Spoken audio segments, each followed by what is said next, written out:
One of the greatest chassidim in our generation, which unfortunately passed away not too long ago, his name was Rabbi Yosef Weinberg. A lot has been spoken about Rabbi Yosef. He has a lot of things that he told us. He was involved in many things for the Rebbe. He used to have a weekly radio show on Motzei Shabbos of the Tanya, explaining it beautifully, many things. And he went on many shlichusen of the Rebbe. The Rebbe sent him to many places in the world to take care of certain things, which we discussed it already in the past, and it's printed all over the place. But one of the most interesting things that happened with him, he one time needed an answer from the Rebbe very quickly. And there was a system of when the secretaries would bring the letters into the Rebbe every single day, at certain times during the day. And one time Rabbi Yosef came in the middle of the day, and he had to bring a letter to the Rebbe. It was very urgent, and he needed an answer. So the secretaries of the Rebbe suggested to him that he should take the note and slip it under the Rebbe's door. And then the Rebbe, whenever the Rebbe will decide, he will pick it up and he will look at it, answer it, etc. So Rabbi Yosef did that. He was very not comfortable doing that, but that's what he did. And he stuck it into, either slipped it under the door or inside the door, whichever way. And of course, the Rebbe picked it up. The Rebbe looked at it, he called him one of the secretaries, and he gave an answer. Later, Rabbi Weinberg wrote it to the Rebbe that he wants a tikkun. He wants a method of rectifying for the fact that he sort of got the Rebbe into the situation where the Rebbe has to bend down and pick up. He says he felt very uncomfortable that this is what he had to do to the Rebbe. And the Rebbe answered him a phenomenal answer. And the Rebbe said, I believe these are the exact words, Harei ze kol inyoni. This is my whole being. This is what my essence is. Einbegen sich und aufheben. To bend myself down and pick up. This is the whole being of the Rebbe. Most leaders, people come to them with their issues and they help them. The Rebbe, his concept is to bend down and pick up. But this is not all. There's much more to it. And that is why we're going to go into our Parsha, the Parsha of Teruma, and we're going to see another phenomenal point about what is a true leader. Not only einbegen sich und aufheben, there's much more to it. And as a matter of fact, in our Parsha, Parsha Teruma is one of the most richest concepts, because here's where the Eibishter tells the Yidden that he wants them to make a Mishkan, a dwelling place for him.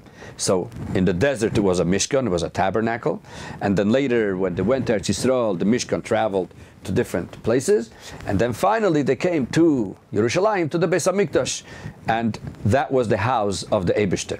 And the Rebbe says, "Ve'asu li mikdash ve'shachanti besoicham," that they should make a mikdash, a dwelling place, a holy place for him, a sanctuary, ve'shachanti besoicham, and the Rebbe will rest amongst the Yidden. But as it says in Shalom, in Reshis Chochma, and in many other Sfarim, that it doesn't say ve'asu li mikdash ve'shachanti besoichoi, the Rebbe will rest in it, in the Beis HaMikdash. It says ve'shachanti besoicham, I will rest amongst them, besoich kol echad ve'echad b'Yisrael, amongst each person. Because the truth is, and especially as it is explained in Chassidus, that every single person, his heart is a Mishkan, is a sanctuary for the Eibishter, and every single person, the body, represents just like a Beis HaMikdash, as discussed in many Sfarim. So therefore, this is one of the richest parshas that discusses all these type of issues. So therefore, we're going to go into a general concept of our parsha, and we're going to see a beautiful lesson about what is a true Jewish leader.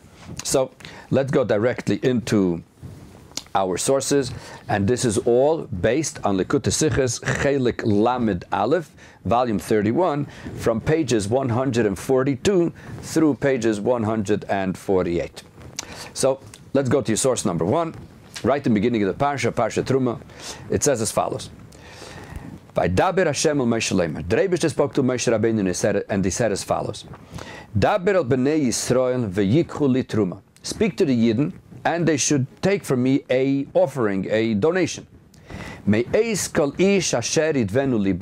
single person that his heart will inspire him to give this offering, you should take my Teruma, my donation. Pasuk Gimel. And this is the Teruma, this is the donation that you should take from them. Zahav v'chesef u'nechoshes. Zahav, gold, v'chesef, silver, u'nechoshes, and copper. Pasuk Daled. Usecheles ve'argamon ve'telas shoni ve'sheish ve'izim. Tcheles, as we're going to see soon in Rashi, is blue wool. In Cheder, it is the taich. Tcheles bloyevel, blue wool. Ve'argamon purple wool, and purple wool. Ve'telas shoni unarei tefodim, a red thread. Ve'sheish seidens, and sheish linen. Ve'izim funzigen, wool from goats. Pasuk Hey. And skins from red rams, and skins from an animal which is called tachash, as Rashi explains that this is an animal that was around only for the time of the Mishkan, and acacia wood to make the beams. So let's go now to source number 2, to Rashi. What Rashi explains to us what is tcheles, argamon, and sheish, says Rashi as follows. Usecheles, what is tcheles? Says Rashi, tzemer tzovua bedam chilazon. This is a tzemer, this is a wool, which is colored with the blood of chilazon. Chilazon is a certain animal that used to grow in the water, and this is later what we use also for tzitzis, that they used to use. Betziv yorik, and his color is green. It means really a blue-green, because the taich of tcheles is blue wool. So tcheles is not the name of the color; it's with the wool which is colored with the color of chilazon, which is called tcheles. Ve'argamon, what is argamon? Says Rashi, tzemer tzovua mimin tseva sheshmei argamon. This is a wool which is colored with a color which is called argamon. In other words, what is argamon? Rashi doesn't explain. Rashi just says that when the Rebbe says that he wants them to take argamon, we're not talking about the color argamon, we're talking about wool which is colored with argamon. But what is argamon? Rashi doesn't explain. V'sheish, what is sheish? Says Rashi, hu pishtan. Sheish is flax. This is what it is.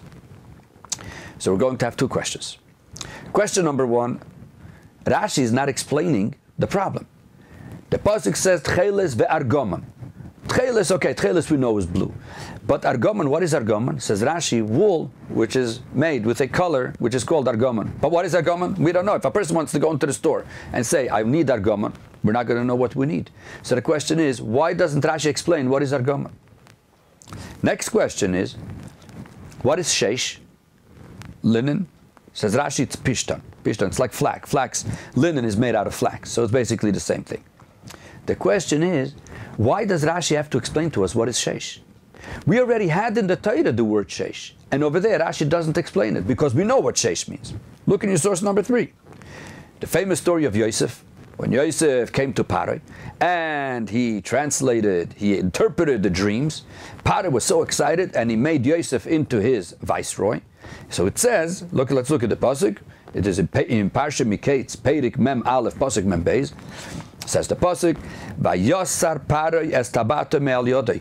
Paro took off his ring from his hand, Vayiten oisal yad Yosef, and he put it on Yosef's hand. Vayalbesh oisoi bigdei sheish. He dressed him clothing of sheish, which means linen. Vayosem revid azov al tzavori, and he put a necklace around his neck. What is bigdei sheish, clothing of linen? Says Rashi, bigdei sheish.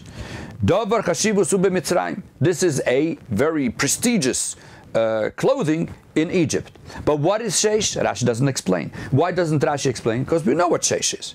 So if in Parsha Miketz we already know that sheish means linen, which is made from flax, so how come over here by us in Parshas Teruma, Rashi has to explain that sheish is pishtan? We already know what sheish is. It makes absolutely no sense. Why in the second time when the Torah says sheish, does Rashi have to explain it? Now let's continue. In the next pasuk we said ve'atzei shittim, acacia wood. Let's look at source number 4, Rashi in pasuk Hey. Ve'atzei shittim, Comes Rashi and asks a question.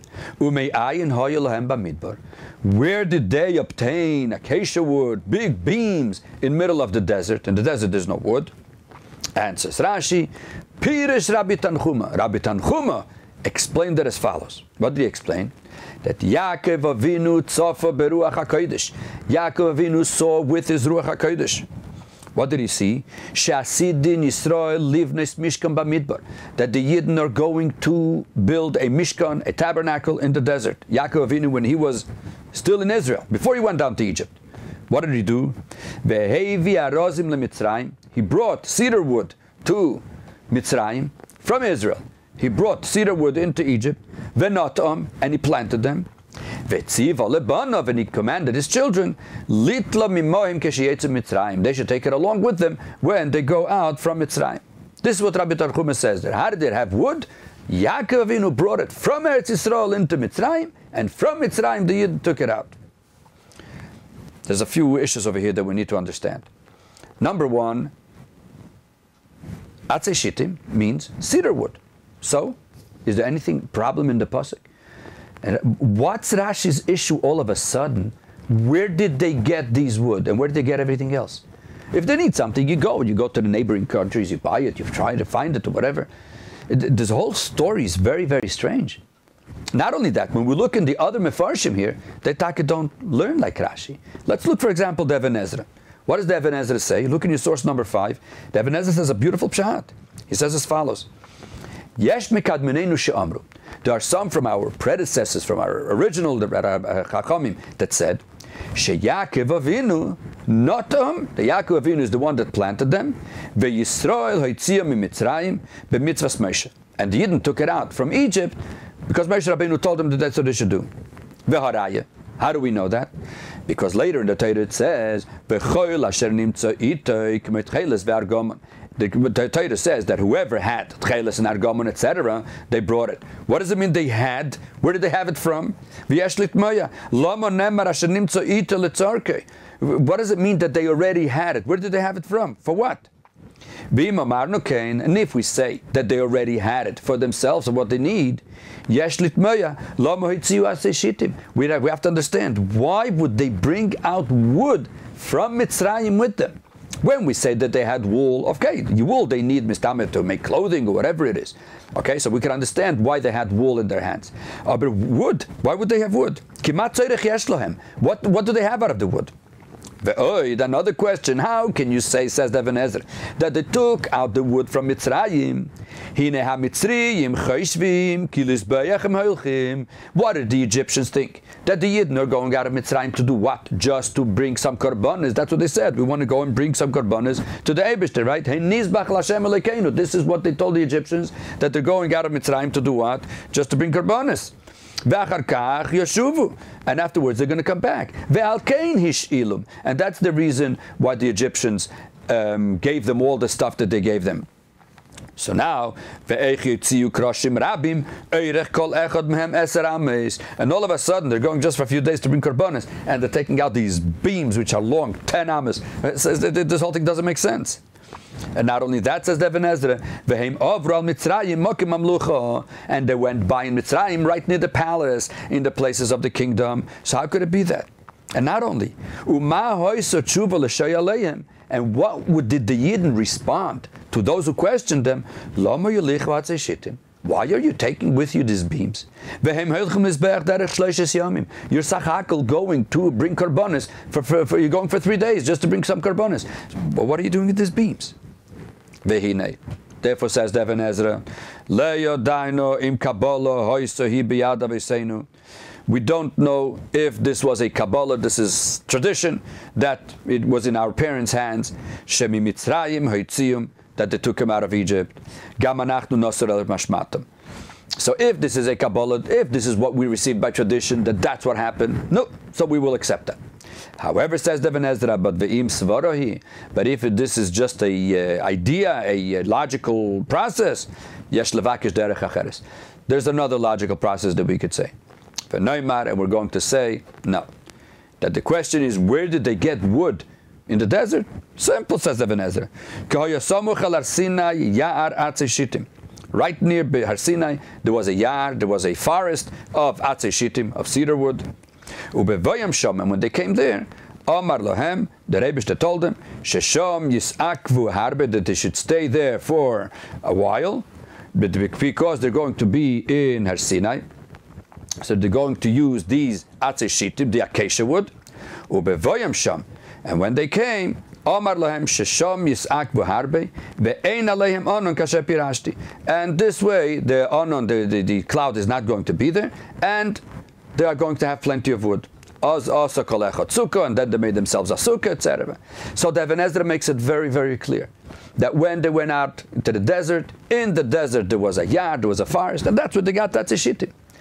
What forces Rashi to say a whole story that Yakov Avinu took them out from Egypt, they brought them from Eretz Yisrael to Egypt, and from Egypt they schlepped them out? Why? Not only that, look at source number 6. We also have the Das Kenim in Hatosfos, that he also says that the atzei shittim, where did they get it? In the desert. Look inside. Ubamidbar hayu sham ya'arim gedolim, and in the midbar there were these big forests. Shenotlu misham oisan eitzim akronym shittim. From there they took these eitzim, these woods, which are called shittim, as it says, the ksiv vayeshiv Yisrael b'shittim, that the Yidden lived in shittim for a while. So why does Rashi say such a strange medrash that is very hard to comprehend, that Yaakov would schlep arozim from Israel to Egypt, and then from Egypt they schlep it back? Something doesn't make sense over here. And then there's another question on this Rashi, that normally Rashi does not bring the name of the person who says a certain pirush. As we learned many, many times, you remember in the past, I'm sure, that we learned about the Masya ben Chorosh, and we learned about Rav and Shmuel. Whenever Rashi brings the name, there's a reason for it, because there's another interesting hidden question somewhere, and by saying that name, that question gets taken off. And the question is here, what does Rabbi Tanchuma add over here, that by saying that it's Rabbi Tanchuma, then we say, now we understand what is going on. So we have to understand what is Rashi doing over here. And not only that, Rashi starts off, Uminayin hoyolohem bamidbar. And from where did they have atzei shittim in the midbar? Usually you don't start a conversation with an and. And means that you're adding it to something before. Here it seems like Rashi is starting a story, atzei shittim. And from where did they have atzei shittim, where do you have the acacia wood from? So we have to understand something is happening here in the pasuk, that Rashi has a problem of where are these atzei shittim from. To make a long story short, as usual, the answer in this whole story is in one word. Which word? Go to source number 7. We're going to read again just the first few psukim in the parsha, and we're going to see what the answer is. Look at pasuk beis. The Rebbe says, Daber al b'nei Yisrael, ve'yikchu li truma. They should take for me a donation. Me'eis kol ish asher yidvenu liboy. From every person that his heart will inspire him to do so, tikchu es trumasi. You should take the donation. Ve'zois ha-truma asher tikchu me'itom. This is the truma, this is the donation you should take from them. What is the Rebbe to say? Normally when you go to a person, how do you say, if a person wants to ask a donation from somebody else, what does he say?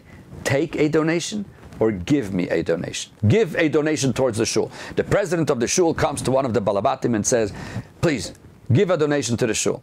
Does he say, give a donation to the shul? Or does he say, take a donation to the shul? Of course, he says, give a donation to the shul. What does it mean, give? If we want, he should give $1,000 towards the shul. If he has it in his hand, he'll give it. If he doesn't have it, he'll go to the bank and bring it. He'll do anything to get it. So therefore, what do we say? He should give a donation. How does he bring it? That's his problem. But when I say take a donation, means that it's right there. All he has to do is just take it. The Rebbe was saying over here to the people, not that they should go and obtain things to bring to the Mishkan. No. They should take from the stuff that they have at home, take some of that and give it to the Mishkan. Something which is already at home in their possession. How do we see that? Because if you give a look, what did the Rebbe ask? For a donation. What is the word donation here? Teruma. Look at source number 8. The pasuk says Teruma. What does Teruma mean? Answers Rashi. Look at source number 8. Hafrosha. What does it mean hafrosha? To separate. Yafrishu li mimomoinam nedava. from their money that they have from their possessions, from that they should take a donation, give something to the Eibishter. Which means that all the things that the Eibishter asked, they already had in their possession. So all the other things, the wool, we'll figure out in a minute. It seems like it's not such a big deal. Most probably they all had wool, as we will soon see. But when it comes to Atzei Shittim, the Eibishter says, go into your bags. The people are traveling, right? We're traveling just from Mitzrayim. Go into your bags and bring me 10 amos long beams. Says Rashi, wait a minute. How's that possible? Where do they have it already? If you're telling me that they had to go and obtain it, go to some yard, go to some forest like Levi and Ezra just said, or like the Baalei Hatosfos say, that they should go and obtain it, no problem. But then the Rebbe would have said, V'yitnu li Teruma, they should give me a donation. So then they'll go and obtain a take. But with Rebbe says, V'yikhu, they should take from their possession, which means that they already had in their possession these massive beams. As Rashi, where did they have these massive beams from? Therefore answers Rashi, the whole story, that this is already a long story, goes back a couple of 100 years, that Yakov, when he was in Eretz Yisrael, and he was going on his way to Mitzrayim, he took arozim with him, and this is how they have these Atzei Shittim. So now at least we understand what Rashi's problem is over here and why he has to explain the story. Because the Torah is saying, take it from your possession. Who has used Atzei Shittim? The answer is Yaakov told him to do it. And if that's the case, now we'll understand also the Tcheles Argamon and the Sheish, why Rashi has to explain over here that linen means Pishtan, even though we already had it before in Pasha Miketz.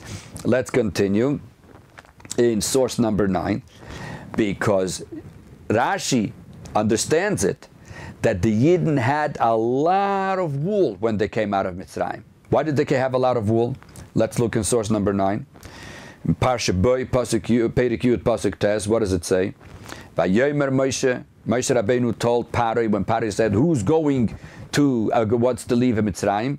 So Moshe Rabbeinu answered, "Binoreinu bizkenenu nelech." Our young people, our older people are going to go. Bebonenu bibneseinu. We're going with our sons and our daughters. Betzoineinu vivkereinu nelech. We're going to go with our sheep and our cattle, which means that the Yidden, all Yidden had sheep when they left Mitzrayim. And not only that, they had sheep. Look in source number 10. In Parsha Perik Yud Beis, Pasuk Lamed Zayin. Over there it says even stronger. Vayisu bnei Yisrael meramses Sukkos. So the Yidden left Egypt from Ramses to Sukkos. And what did they have with them? V'tzoin ubakar mikne kaved me'od. They had a lot of sheep. So we see that the Yidden had a lot of sheep. And therefore, when you have a lot of sheep, you have a lot of wool. When you have a lot of wool, you don't just use plain wool, you have wool with different colors. So therefore the Yidden had wool with cheles or with argamon. Right now it's not so much important to know what is argamon, because the pasuk is not asking for a color argamon. The pasuk is asking wool which is colored with argamon, which at that time they knew what argamon is, and right now it's not very important to know what it is. The main point is that we have to understand what is it that the Rebbe asked them. The Rebbe asked for wool which is already colored with argamon. So that is why Rashi says it in both places. Tzemer, this is a wool that has either tcheles, blue, or argamon. And now we can understand why Rashi explains by Sheish that it's Pishtan. Why does he do that? Look at source number 11. Parsha Bereshis, right by the beginning of the Torah, in the second chapter, Perik Beis, Pasuk Yud, when he talks about what Gan Eden looked like, says the Pasuk as follows. V'nohar yotze me'Eden lehashkes es hagon. A river went out from Gan Eden to water the beautiful garden, umisham yipared, and from there it splits out, v'hoyol arba'a roshim, and it splits out into four other rivers. What's the name of the first river? Shem ha'echad, Pishon. The name of the first one is Pishon. What is this Pishon? Says Rashi, look at source number 12, Rashi, Pishon. Who is this Pishon? Who Nilus Nehar Mitzrayim. This is Nilus, which is the river of Mitzrayim. Val Shem, why is it called Pishon? What kind of name is that? Says Rashi, Val Shem Shemeidma Mizbarchin ve'oilin, and because the waters of the Nilus, they always grow, they come up, and umashkin esa'aretz, and they water the whole land of Mitzrayim. Nikra Pishon, it's called Pishon. What is the word pishon? There's a pasuk that says the chariots are going to increase, become more. So pishon is from the word increase. And the Rashi continues, Davar acher, another pshat. What is pishon? Shehu megadel pishton. That this is a water that waters and grows pishton, flax. Shenemar al Mitzrayim, as it says about Egypt in another pasuk, uvoishu oivdei pishtim. And those who worship with the flax, they are going to have a certain thing, whatever. But the bottom line is that Mitzrayim has a lot of pishton. Oh, so now we understand why Rashi has to explain that Sheish is Pishton. Rashi is not here to explain what is Sheish. We know what Sheish is because we already had it by the story of Yosef in Parsha Miketz. The Rashi is trying to explain why did they have a lot of Pishton with them already. The answer is because this is one of the beautiful material of Mitzrayim. And look at source number 13 in Parsha Perikid Beis Pasuk Lamed Vav. What does the Torah say over there? Vayinatzlu es Mitzrayim, that the Yidden had a mitzvah to empty out Mitzrayim, to take everything out of there. So therefore, for sure, they took a lot of Pishton, which is one of the prestigious things of Egypt. So if that's the case, now we can understand what happened over here, how they had all these things with them. Okay, so now at least we understand that. But the question is, what's taka the reason? Why is it that Yaakov Avinu had to plant arozim 200 years before and send them to Egypt, bring them to Egypt, and then the Yidden should take it with them to the desert? So some Mefarshim want to say that the reason why Yakov did it is because he knew that the Rebbe was going to tell the Yidden v'yikhu li truma, that they should take from their own possession.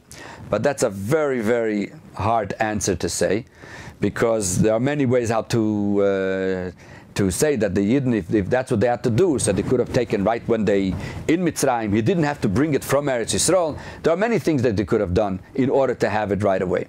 So the question is, why is it that these wood had to come all the way from Eretz Yisrael into Mitzrayim, back out? That's why Rashi answers Pirish Rabbi Tanchuma. Rabbi Tanchuma says a beautiful pshat over here. What does he say? Source number 14. That Yaakov Avinu saw beruach HaKodesh. He saw with his divine inspiration. What did he see? That the Yidden are going to make a Mishkan in the Midbar, and therefore he brought these arozim, these cedar woods, into Mitzrayim, and he planted them, and then he told his children that they should take them with them. What is the idea over here? Very, very simple. What does Tanchuma mean? Rabbi Tanchuma. Tanchuma comes from the word consolation, to console the Yidden. What is the idea of consoling? Yaakov Avinu, he was the one that started the concept of Golus. He started the concept of going into exile. And when Yosef was in Egypt and he told his father to come down, as we learned in a few weeks ago, if you remember the Parsha, Yaakov Avinu was afraid to go down. And the Rebbe says, no, don't worry, this is all part of the plan. So although Yaakov Avinu knew that he's going to go now into Mitzrayim, and it's all part of the plan, but the Yidden are going to go into suffering, and then they're going to go out of Golus, and they're going to come back into the desert and receive the Torah, and then go back into Eretz Yisrael. Yaakov Avinu wanted to console the Yidden throughout that time. Make sure that when they are in Golus, they should see that they are not alone. Yaakov is with them. So what did Yaakov Avinu do? And not only that, Yaakov Avinu wanted that the Yidden, no matter where they are, they should remember, where do they belong? They belong in Eretz Yisrael. They do not belong in Mitzrayim. They do not belong in Golus. So what did Yaakov Avinu do? He took arozim, which is one of the strongest types of wood, and he took it from Eretz Yisrael and he planted it in Mitzrayim. So while the Yidden are in Mitzrayim, what do they see? They see something which belongs in their source. It reminds them of hometown of Eretz Yisrael. And then he told his children, when you go back into the desert, you take them with you. This way you are constantly attached to your source. And this is the reason why Yaakov Avinu did all of this. And this is the reason why the Mishkan had to be from Atzei Shittim, always to remind the Yidden that they belong back in their source. So now we understand what happened over here with these Atzei Shittim. But let's try to go a little bit deeper, and we're going to see a phenomenal thing about these Atzei Shittim. Go into your source number 15. This is from Bereishis Rabbah. This is in the Medrash, in Bereishis, in Parshat Zayin If Dalet. The Medrash over there says, Kol HaMalchiyos VeHaGoliyos, that all the kingdoms, and especially all the Golus, all the exiles that the Yidden went through, Nikrois al Shem Mitzrayim, are called Mitzrayim. The Yidden went in Golus Mitzrayim. Then the Yidden went to Golus Modayim, Bavel, and Yavon. All the exiles that the Yidden went through, they are all connected to Mitzrayim, to the original one, which is in Mitzrayim. Not only that, look at source number 16, the Rabbeinu Bachye, that we discussed many times, the Rabbeinu Bachye, and the Alter Rebbe, the first Rebbe of Chabad in Likutei Sichos, in Parshas Masei. What do they say? That Golus Nimshel Alichas B'nei Yisrael Bamidbar. That when the Yidden went through the desert the first time, this is just like any other time they went into Golus. That is an image. If somebody wants to know what is going to happen to the Yidden during Golus, just look what happened to the Yidden in the Midbar. What is the purpose of going through a Golus? To go through a Midbar, to go through a desert? Livnois Mishkan Bamidbar ad Abeis Hamikdash Ashlishi. There's a process here. The Rebbe takes Yidden, he makes them go through a process, which is Golus, which is like Mitzrayim, like the Midbar. For what purpose? That they should take this world and turn it into a Mishkan, into a dwelling place for Hashem, until the final dwelling place, which is the Beis HaMikdash Ashlishi, the third Beis HaMikdash. So this is a process here. Now the question is, how do we deal with this Golus? It's not an easy task. Throughout history, Golus, these exiles, were the worst thing. They oppressed the Yidden. Yidden were always almost losing it. What kept them? What was the consoling? What kept them going the whole time? Answers the Torah. What kept them going is these Atzei Shittim, these Arozim of Yakov Avinu. How do we see that? Look in source number 17. There's a pasuk in Tehillim. In Tehillim, in Peirik Tzadik Beis, pasuk Yud Gimel. And the pasuk says as follows. We say it every Friday night, and we say it every Shabbos morning in davening. And the pasuk says as follows: Tzadik katomor yifrach ke'erez balevonoin yiske. That a tzaddik katomor yifrach, he will flourish like a palm tree, ke'erez, like a cedar tree, balevonoin yiske. He will grow, he will be tall like the erez in Levonon. In other words, when we talk about the concept of arozim, when we say the word a cedar tree, what are we referring to? A tzaddik. Why? What does a tzaddik have to do with the Atzei Shittim of the Beis HaMikdash? We're going to learn a beautiful kliyakar. Look at source number 18. Later in the parsha, when the parsha talks, what did they do with these Atzei Shittim? What did they do? Says the Torah in Teruma Perik Ravav Pasuk Tezvav. The Torah says as follows: Ve'osisa sakroshim la Mishkan. You should make the kroshim, the beams for the Mishkan. What should you make them out of? Atzei Shittim oimdim. These Atzei Shittim that are standing. What does it mean, Atzei Shittim that are standing? Says the Kliyakar. Kliyakar is one of the biggest commentaries on the Pasuk. Look at source number 19. Kliyakar from Pasuk says hakroshim. It doesn't say ve'osiso kroshim la Mishkan. You should make beams to the Mishkan. It says ve'osiso as hakroshim la Mishkan. In Hebrew, we always know when there's a hey in front of a word means the kroshim. It means the famous kroshim. What is these famous kroshim? Says the Kliyakar, Hainu oiso marozim shenota lamohem Yakov b'Mitzrayim. Simon the Dover, Yakov Mitzrayim. That Yakov Avinu, these are the kroshim. This is not just plain beams. These are the beams that Yakov Avinu schlepped from Eretz Yisrael, planted them in Mitzrayim, and then told the Yidden to take them out. Simon Ladover. What is a simon to this? What is a sign to this? The words Hakroshim la Mishkan, the words Hakroshim, the beams of the Mishkan, Oile le Mispar is the same numeric value, the same gematria as the words Yaakov Avinu notan lahem arozim b'Mitzrayim.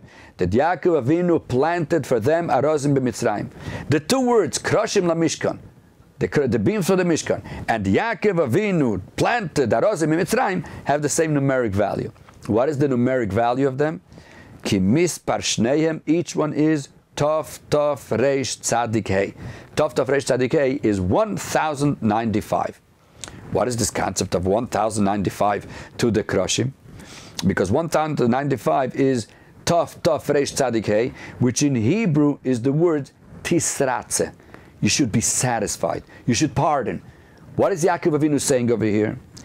Yakov Omar Leila Kodesh Baruch. Yakov Avinu, he saw that there's going to be a problem when the Yidden are going to be in the desert, that they're going to make a egel, they're going to make a golden calf. So he asked the Eibeshter, tell me Eibeshter, Bamet tisratze al maseh egel, with what are you going to be pardoned? How are you going to pardon the Jews? How are you going to be satisfied regarding the story of the egel? Bamet tisratze, Tov reish tzadik hey. V'heishiv le'HaKadosh Baruch Hu, the Eibeshter answered him, oh, if they Yidden are going to have atzei shittim, if they are going to have beams of shittim, atzei shittim, then I will be nisratze. What is this atzei shittim that they pardon anything that could go bad in Golus, in the desert? Continues the Kliyakar, a beautiful piece here. He says as follows.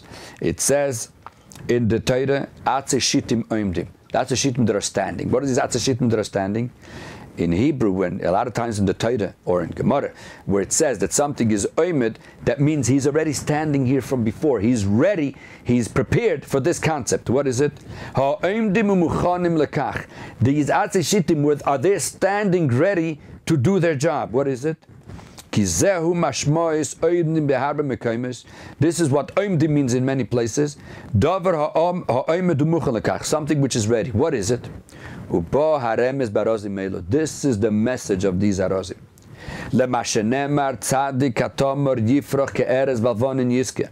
That when you say arozim, cedar woods, what are we talking about? We are talking about tzaddikim. That there's going to be tzaddikim constantly together with the Yidden, keeping up the morale. Because the guf, the body of a tzaddik is compared to an eres, to a cedar wood.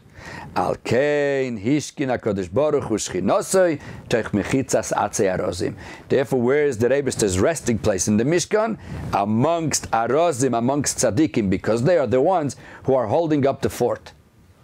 Comes the Rebbe and he adds another point over here. It says, Tzadik katomar yifrach ke'erez balvonin yiske. That what does this erez do? He grows, he stands tall. There, in other words, there's the regular, and then there's someone who stands tall. Who stands tall? Amongst the Yidden, the Nossi. The prince of the Yidden, the leader of the Yidden, he's the one that stands tall, because Nossi comes from the word hisnasus, a royalty, being above everyone else. And this is a very interesting thing that we find over here, that the Neshii Yisrael are called the Arozim, and not only they're called the Arozim, look in your source number 21, there's a beautiful sefer called Megaleh Amukos. The Megaleh Amukos, we brought it many times already. And the Megaleh Amukos and also the Kehillas Yakov. The Kehillas Yakov is a sefer, an index of Kabbalah. And he says over there, the word Nossi, what does the word Nossi mean? Prince. Nossi is Nun, Sin, Yud, Aleph. What does Nun, Sin, Yud, Aleph stand for? Nitzutzoi Shel Yaakov Avinu. Every Nossi, every leader in the generation is a spark of Yaakov Avinu. And the question is asked all over the place. Why is a Nossi a spark of Yaakov Avinu? Why isn't he a spark of Avram Avinu? Why isn't he a spark of Yitzchak Avinu? Why is he a spark of Yaakov Avinu? According to what we explained over here, everything now makes sense. What is the true leader? A true leader is someone who leads the Yidden to their goal. Not that only that he takes care of their immediate needs, that they should have what they have. He is there to take care of the Yidden, to explain to them what the final goal, where they have to get to, and to push them and say, guys, let's go, let's get to that point. Who is the first one that did that? Yaakov Avinu. Yaakov Avinu brought over his children, as we learned in Parshas Vayechi, I'm sure you remember.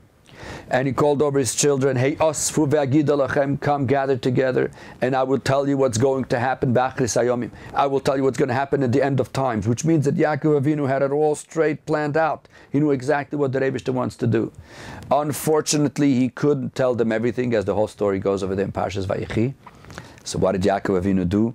Already pre-prepared before that whole story. When he was in Israel, and he knew he's going now to Golus, and he's going to take his children into Egypt, and they are going to go through this unbelievable Golus.